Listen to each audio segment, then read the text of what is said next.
This year marks the 60th anniversary of the Algerian Revolution, the Algerian War for Independence, which lasted from 1954 to 1962, 8 years across which the Algerian people fought bravely to fight off and gain independence from French colonial occupation.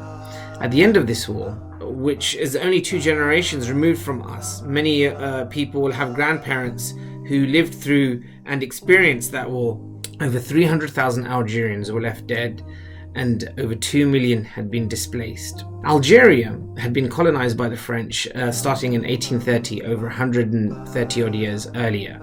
And during that occupation itself, the Algerian people had suffered immeasurably. It's said that the population of Algeria fell by over a third during the course of the initial French occupation. After decades and decades living as a servile class, and even fighting for the French against Nazi Germany, shedding their own blood, yet still being treated as worse than second-class citizens, being denied all of the promises that they had been given by the French for those sacrifices, the Algerians rose up to fight the French in this war of liberation.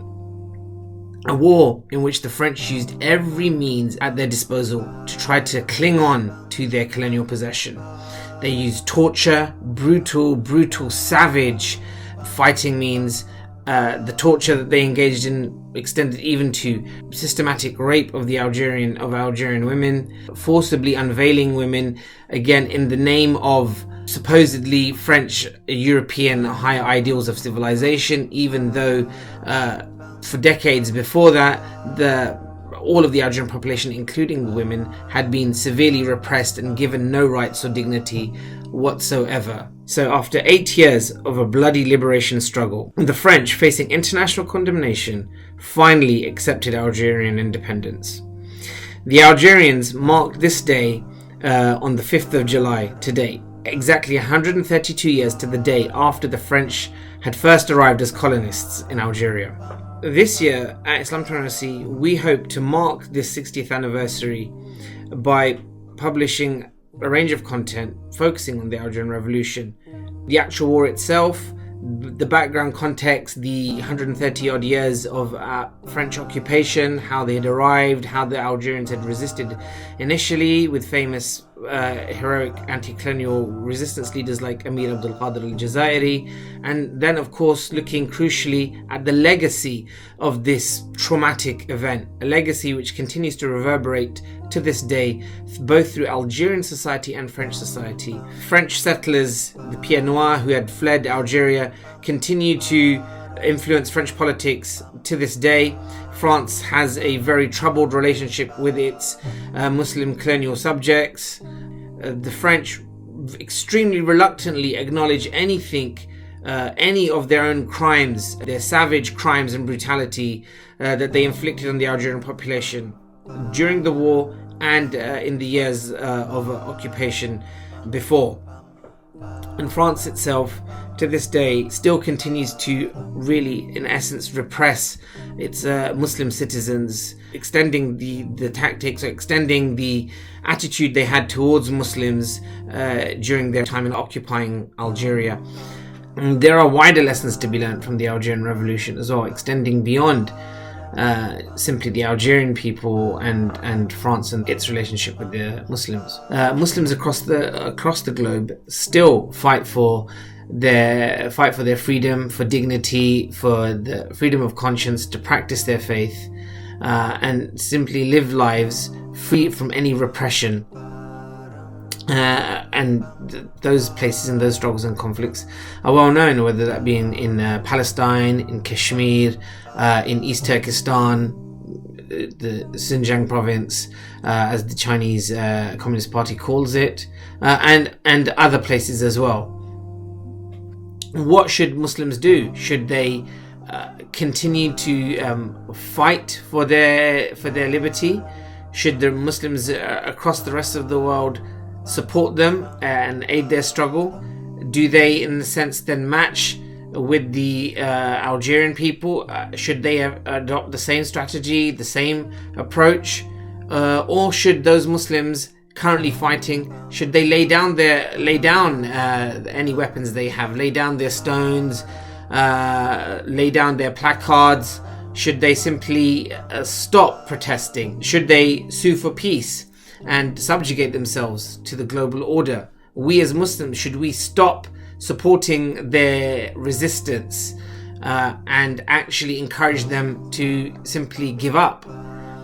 What would that be? How would that look in terms of what happened with the Algerian Revolution and the French occupation of Algeria? Were the Muslims in Algeria wrong to fight? Should they have simply waited and remained under French occupation? Were the famous Algerian Muslim leaders who led resistance against the French, most famously of all the famous Sufi leader Amir Abdul Qadir al-Jazairi, was he wrong to have engaged in that struggle?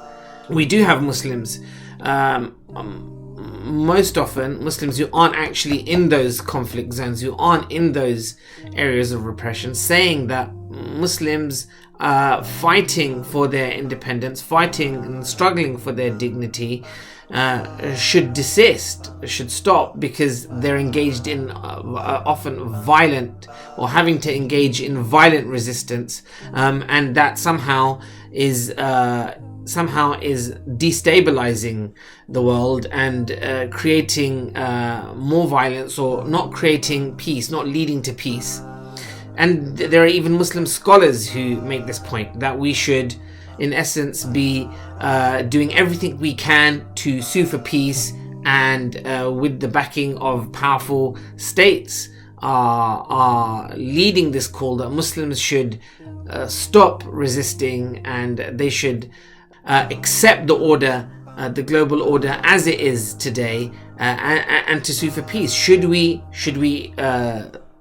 support those calls? How do those scholars leading these calls today, how do they assess the Muslims in the past who fought against colonial occupation, who fought for their freedom?